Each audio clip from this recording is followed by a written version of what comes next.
Saudara, sebelumnya kita sudah mengetengahkan Syahrir sebagai seorang Perdana Menteri atau peletak dasar sistem parlementer di Republik Indonesia. Namun kali ini kita ingin melihat sepak terjang Syahrir di gelanggang diplomasi. Jas merah, inilah Sultan Syahrir. Adalah pertama-tama dan pada tahap utamanya membangun jiwa bangsa.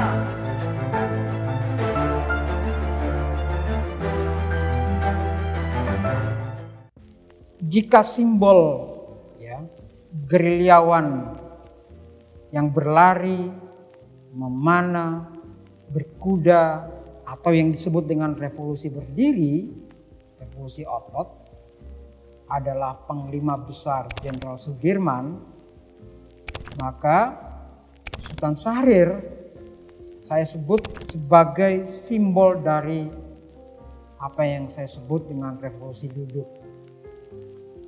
Sudirman itu adalah bagian dari revolusi dalam medan tempur. Sementara Syahrir revolusi di dalam diplomasi. Momentum penting dalam sejarah Syahrir ada di diplomasi adalah gelanggang pertamanya itu mau tidak mau kita harus menyebut perundingan Linggarjati yang terjadi pada 10 sampai 13 November 1946. Jadi setahun setelah Indonesia merdeka.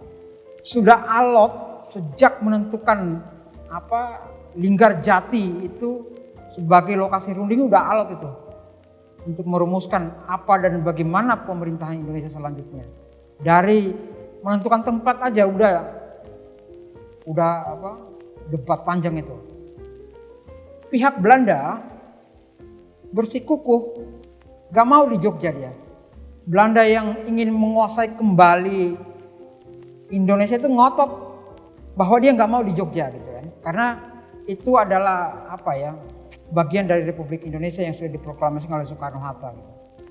Jadi sekali lagi Belanda itu gak mau tempatnya itu di Jogja atau dekat-dekat Jogja.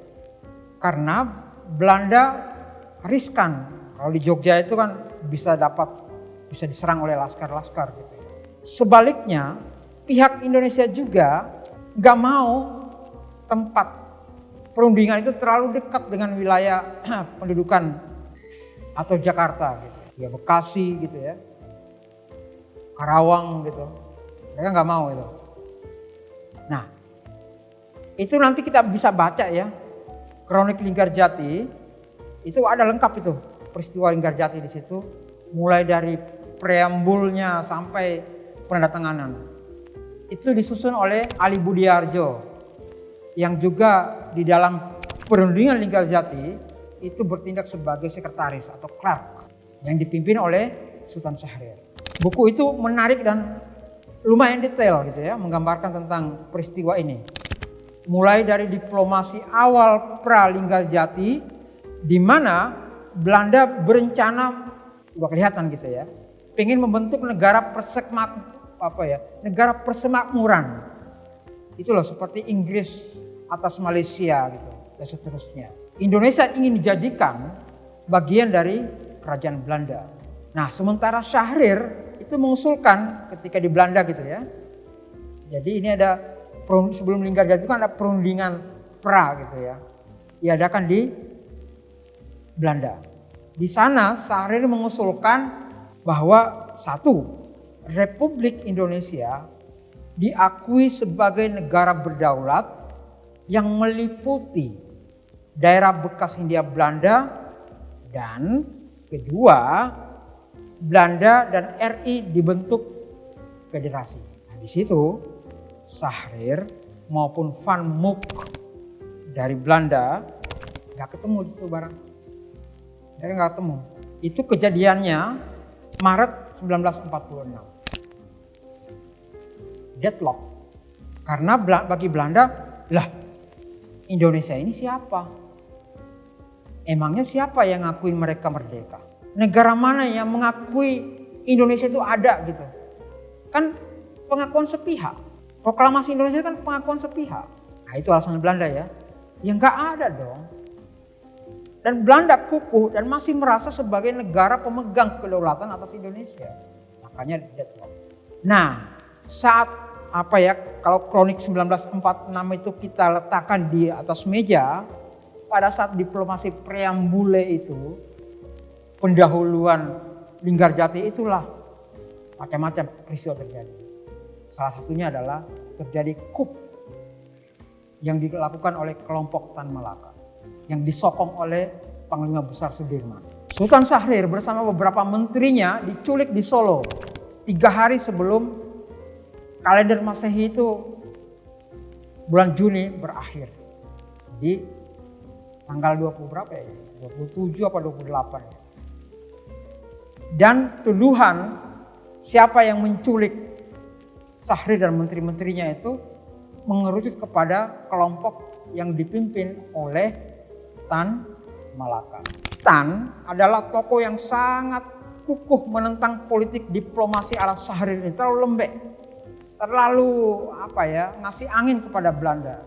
Nah, Amir Syarifuddin yang juga menjadi wakil Syahrir, wakil Perdana Menteri dan sekaligus Menteri Pertahanan marah sekali dan menangkap Tan Malaka di Madiun. Jadi Tan itu ditangkap di Madiun dan dibawa ke Jogja, dijebloskan ke penjara Wirogunan pada 17 Maret 46. Jadi ini lagi seru-serunya persiapan Linggarjati ya, ada peristiwa seperti ini. Nah, Syahrir diculik pada akhir Juni itu ya karena ada aksi balas. Jadi itu merupakan aksi reaksi atas penahanan Tan Malaka di Wirogunan, Jalan Taman Siswa itu. Yang kemudian dilanjutkan penyerbuan ke Wirogunan yang dipimpin oleh Mayor Sudarso. Ini mirip kayak apa ya? Ya itu kayak penyerbuan masih ingat Cebongan itu loh. Sleman dulu yang preman menembak preman itu loh. Mirip lah itu. Jadi untuk membebaskan Tan Malaka itu ada satu kompi gitu, menyerbu Wirogunan membebaskan Tan Malaka. Soekarno marah besar atas peristiwa yang terkenal dalam sejarah disebut peristiwa 3 Juli itu. Yang dimana di situ ada nama Panglima Besar Jenderal Sudirman yang notabene berkongsi dengan Tan Malaka di di Persatuan Perjuangan. Ada itu kelompok gitu. Tugas Soekarno membujuk Sudirman untuk jangan ikut-ikutan. Dalam peristiwa-peristiwa politik itu. Karena ada misi yang lebih penting dari itu semua, yakni perundingan Indonesia-Belanda yang kemudian kita kenal dengan perundingan Linggarjati. Misinya setelah peristiwa 3 Juli itu naik statusnya. Jadi misi yang dibebankan kepada Syahrir statusnya dinaikkan. Bahwa kita berunding atas dasar merdeka 100%. Jadi susunan delegasi itu Syahrir sebagai ketua, yang sekaligus dia Perdana Menteri kan. Amir Syarifuddin kan wakil Perdana Menteri. Ada Muhammad Rum, ada Gani di situ, ada Johannes Leimena, ada juga nama Susanto Tirto Projo, ada Sudarsono maupun ada Ali Budiarjo. Syahrir mula-mula mengusulkan ketua delegasi itu adalah Presiden Indonesia sendiri. Tapi pihak Belanda ini ngotot, nggak mau karena mereka kukuh bahwa Soekarno itu tetap mereka anggap sebagai kolaborator Jepang. Sekutu terpengaruh dengan itu. Sekutu juga nggak mau. Yang menjadi orang ketiga dalam perundingan ini kan Sekutu tuh. Akhirnya Syahrir lah yang dimajukan ke depan sebagai ketua karena dia dianggap bersih. Yang kemudian ya itu tadi memimpin delegasi perundingan. Sementara delegasi Belanda dipimpin oleh Sir Merhor dari Belanda itu, dari Partai Buruh kalau di Belanda. Jadi Soekarno-Hatta itu diusulkan Syahrir karena Belanda nggak mau, tetap Syahrir bilang kalau bisa mereka tetap hadir walaupun tidak di Desa Linggarjati. Jadi Linggarjati itu masuk Kabupaten Kuningan, Jawa Barat.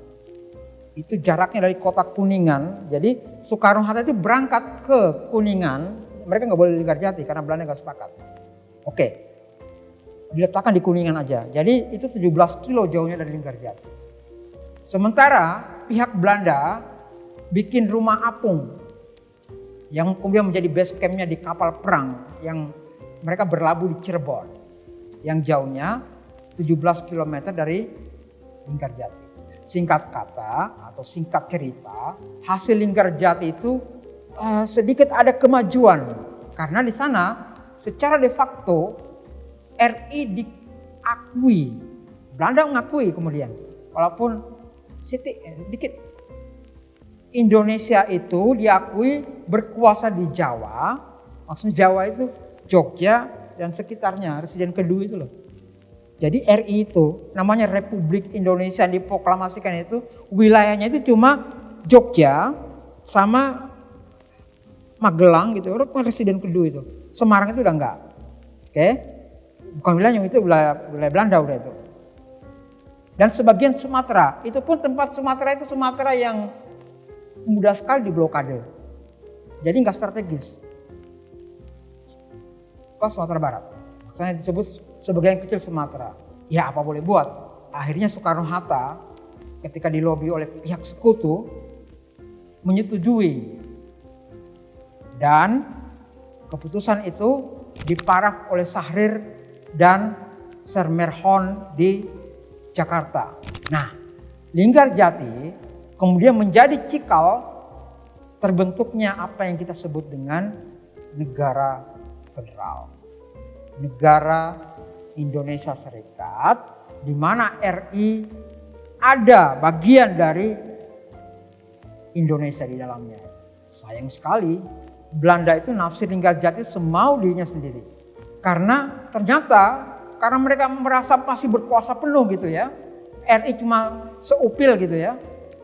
Mereka melangkah lebih jauh membentuk pasukan keamanan sendiri. Sementara Syahrir yang menjadi sama Amir Sarifudin tentu saja ya, sebagai anggota delegasi terjepit pada saat sidang KNIP parlemen. Oh, Syahrir itu dicaci maki itu di Malang waktu itu, dimaki-maki dia itu, bahkan oleh partainya sendiri PSI. Sampai Hatta itu ngasih ultimatum gitu. Kalau kalian tidak sepakat dengan Linggarjati, pilih sendiri presiden dan wakil presiden kalian. Diam. Kan nggak mungkin kan. Diancam gitu, akhirnya udah KNP sepakat dengan Linggarjati. Itulah peristiwa di mana Syahrir adu akal, adu otak di meja perundingan pertama Linggarjati. Ujung dari Linggarjati itu membuat kabinet Syahrir jatuh. Bukan apa-apa, selain karena keadaan keamanan sangat genting.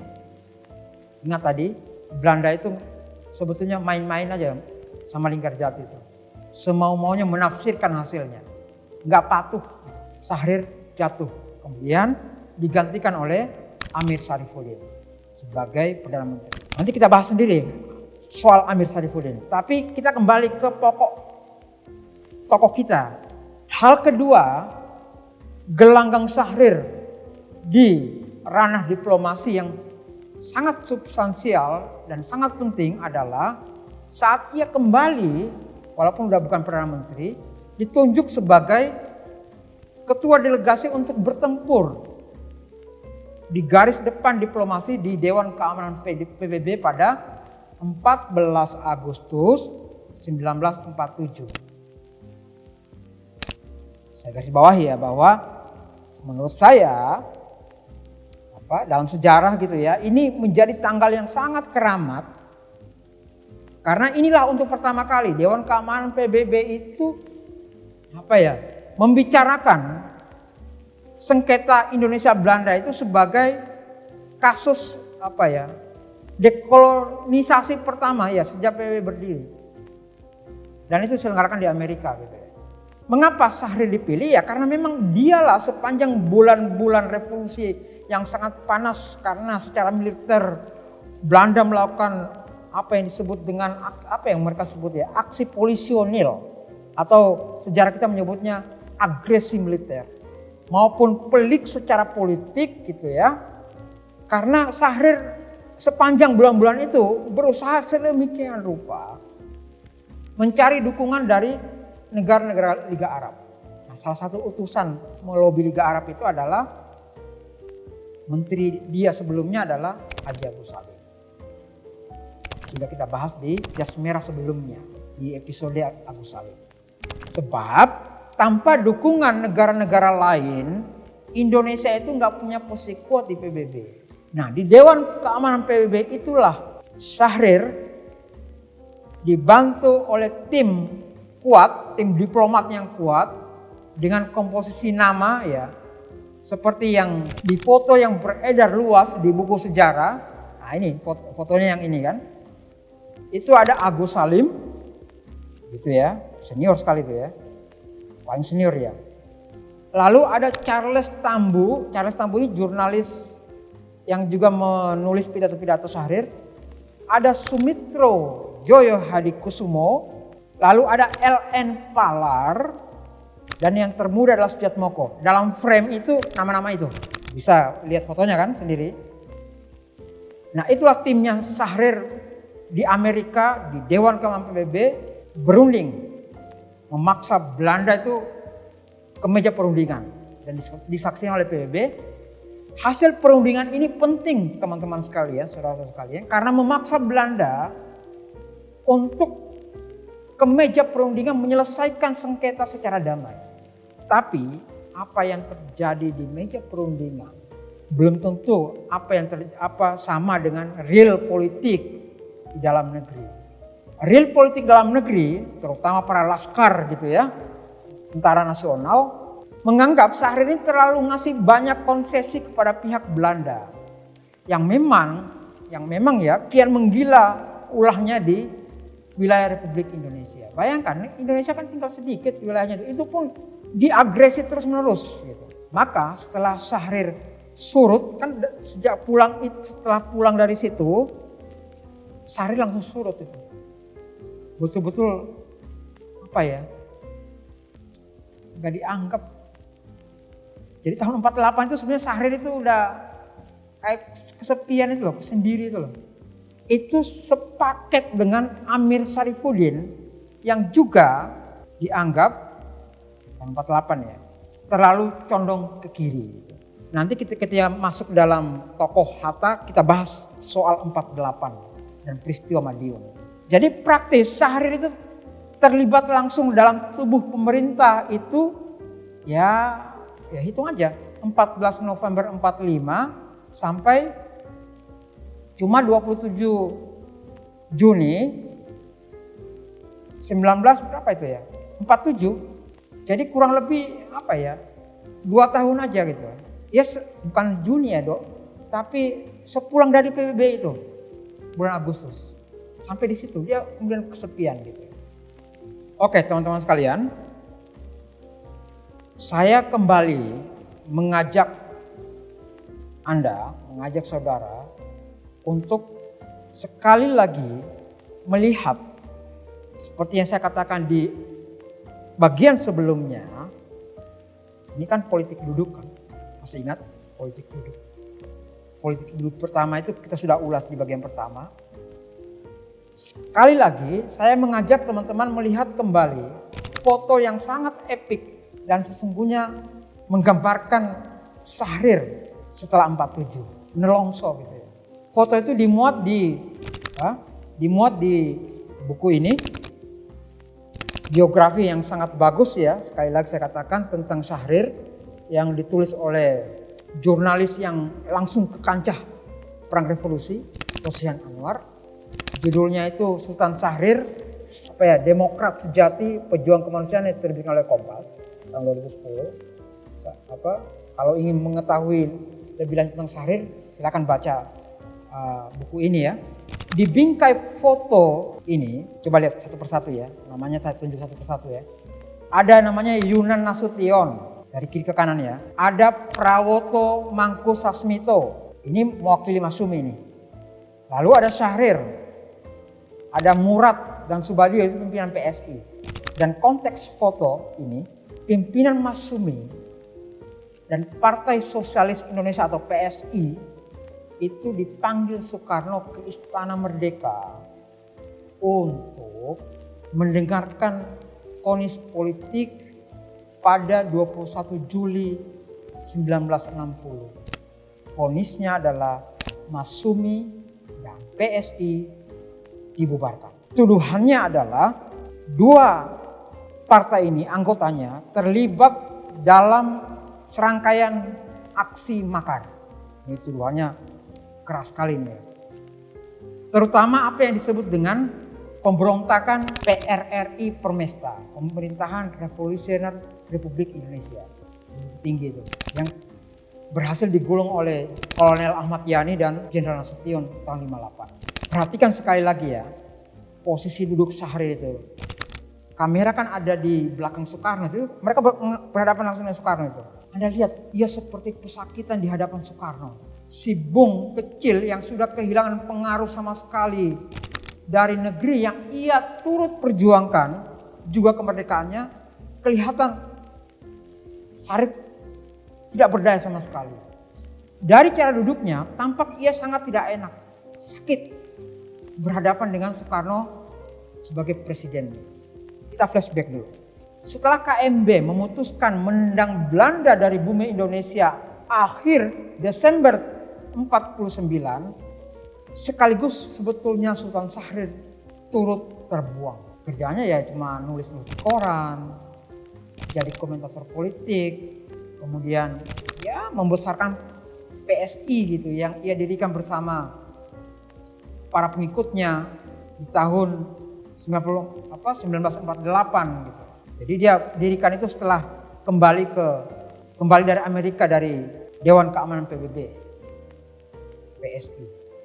Tepatnya itu Februari 1948. Pemilu September 1955, pemilu liberal pertama Indonesia, menjadi pembuktian sebetulnya Syahrir itu sudah habis. Dan partainya tidak lebih sebagai partai gurem yang tidak punya faedah, tidak punya harga sama sekali. PSI itu keok, cuma 2% dapat suara dia. Dan puncaknya adalah Syahrir ditangkap karena tuduhan selain anggotanya dituduh terlibat dalam PRRI Permesta, juga Syahrir dianggap dalam peristiwa penggranatan Soekarno di Makassar. Mereka sebutnya itu adalah komplotan Bali, karena waktu itu Syahrir ada di Bali, dianggap berkomplot. Soekarno ingin dibunuh gitu. Syahrir dituding ada di belakang itu. Maka dari itu 16 Januari 1962 subuh hari pukul 4 Syahrir ditangkap. Dia dijemput dari rumahnya di Jalan Jawa, sekarang itu Jalan Hosto Kraminoto Jakarta, Menteng sana itu. Penangkapannya berbarengan dengan ditangkapnya Sultan Hamid II, anak Agung Gede Agung, Subadio, ya itulah nama-nama itu. Mula-mula Syahrir ditahan di Kebayoran Baru. Lalu dengan alasan keamanan Jakarta, ia dipindahkan ke penjara Madiun yang sekarang ada di Jalan Willis. Kalau Anda melintas Jalan Willis Madiun, nah di situ adalah penjaranya Syahrir gitu. Di mana di sana sudah ada Muhtar Lubis yang juga dipenjara karena kasus delik pers. Ada juga Muhammad Rum di sana, Natsir, jadi dibawa semua ke Madiun. Syahrir ini nggak pernah habis pikir. Oke lah, jika Belanda memenjarakannya, mungkin ia bisa terima gitu, dibuang kemana, ke Bovendigul, kemudian ke Maluku gitu kan. Tapi ini kan pemerintah dari Indonesia Merdeka, di mana ia turut memberikan sehabis-habisnya energi pikiran yang ia punya. Ya, karena pemerintah itu memenjarakan dia nggak habis pikir itu. Tapi begitulah, karena menderita tekanan darah tinggi, Syahrir kemudian dirawat nyaris 1 tahun di Rumah Sakit Umum Angkatan Darat RSUPD Gatot Subroto.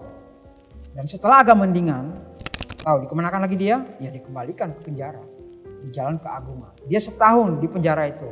Tahun 1965 Syahrir dipindah lagi tahanannya ke rumah tahanan militer di Jalan Budi Utomo. Nah, di penjara yang sempit dan lembab inilah Syahrir terkena stroke. Pada suatu malam ia ditemukan oleh tahanan yang lain terkapar di kamar mandi. Sipir terlambat. Baru besok harinya dia dibawa ke rumah sakit. Dan Syahrir sudah tidak bisa lagi berbicara. Atas permintaan keluarga, Syahrir kemudian diperkenankan berobat ke luar negeri, ke Zurich, ke Swiss. Tapi statusnya tetap sebagai tahanan politik. Di Zurich, di Swiss inilah Syahrir kemudian mengembuskan napas penghabisannya. 9 April 1966. Di usia 57 tahun. Panglima perang di meja runding dan diplomasi ini meninggal dalam balutan status sebagai tapol oleh sebuah negeri yang ia turut di dalamnya berjuang. Maka terngiang lagi kutipan yang pernah dibubuhkan oleh Syahrir di bukunya yang sangat terkenal berjudul Renungan dan Perjuangan. Dia mengutip penyair Jerman bernama Friedrich Schiller. Mungkin Anda sudah tahu ya. Hidup yang tak dipertaruhkan tak akan pernah bisa dimenangkan. Saat jenazahnya melewati Belanda, tepatnya Amsterdam, disemayamkan, Williams Sermerhorn, masih ingat nama ini ketika di perundingan Linggarjati, sosok ini berbicara di sisi peti jenazah Syahrir. Dia adalah, sekali lagi ya, lawan Syahrir saya ingatkan, saat bertempur di meja perundingan Linggarjati, kata-katanya sangat pilu gitu. Bikin ngilu di dada. Sermerhorn bilang, Syahrir dan saya sesungguhnya adalah kawan dalam kekalahan. Ini yang menarik juga yang ini. Di saat jenazah Syahrir terbaring kaku, datang kawat pemerintah Soekarno via Leimena nyampe di Swiss. Sebuah surat keputusan, nongol keputusan Syahrir sebagai pahlawan nasional. Kebayang gak itu? Karena dia pahlawan nasional, maka pemakaman Syahrir pun nanti dalam upacara kenegaraan. Jadi nanti ada dua panitia pemakaman. Satu keluarga ini udah siap bahwa ya memang Syahrir dihempaskan oleh negara. Sementara ada panitia negara karena seketika itu dia jadi pahlawan nasional. Saat menerima kawat itu, saya bisa bayangkan gitu ya, bagaimana hancurnya hati istrinya, Siti Wahyuna Popi, atau dipanggil Popi gitu ya, istri terkasih Syahrir. Dia sangat terpukul, terseduh disaksikan oleh adiknya Sujatmoko. Bagaimana ironi politik itu bekerja dalam satu frame gitu. Dan Hatta kala ditunjuk memberi eulogi itu macam apa ya? Semacam itu loh, kata-kata terakhir gitu ya, untuk mengantar Syahrir ke tempat peristirahatan terakhirnya di Tanah Kalibata, taman makam pahlawan Kalibata. Coba euloginya Hatta gitu ya, kata-katanya Hatta untuk Syahrir, temannya dia sejak awal, sejak didaulat rakyat. Ia berjuang untuk Indonesia merdeka, melarat dalam perjuangan Indonesia. Ia ikut serta membina Indonesia merdeka. Tetapi ia sakit dan meninggal dunia justru dalam tahanan Republik Indonesia. Kata-kata pamungkas dari Hatta untuk Syahrir, "Hei pemuda Indonesia, tanamlah dalam hatimu. Syahrir, pahlawan nasional Indonesia. Sampai di sini saya sebetulnya bisa memahami mengapa di kemudian hari Hatta ini teguh dan bahkan sampai menulis surat wasiat. Bayangkan coba itu. Tidak ingin nasib hidupnya seperti Syahrir ini dimain-mainkan dengan sangat tragis. Gak mau dia dikubur di makam pahlawan. Itu kata Syahrir. Nah, seperti itulah politik Indonesia yang diwariskan pada kita hari ini. Politik yang tidak pernah mengenal teman. Yang ada adalah karaktermu dalam berpolitik.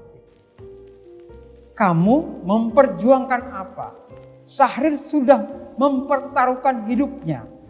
Dan ia kalah di bulan-bulan saat sosok yang menghabisi laku politiknya, kekuasaannya juga tengah di ujung mahkamah politik paling berdarah dalam sejarah Indonesia merdeka. Jas merah, sampai jumpa.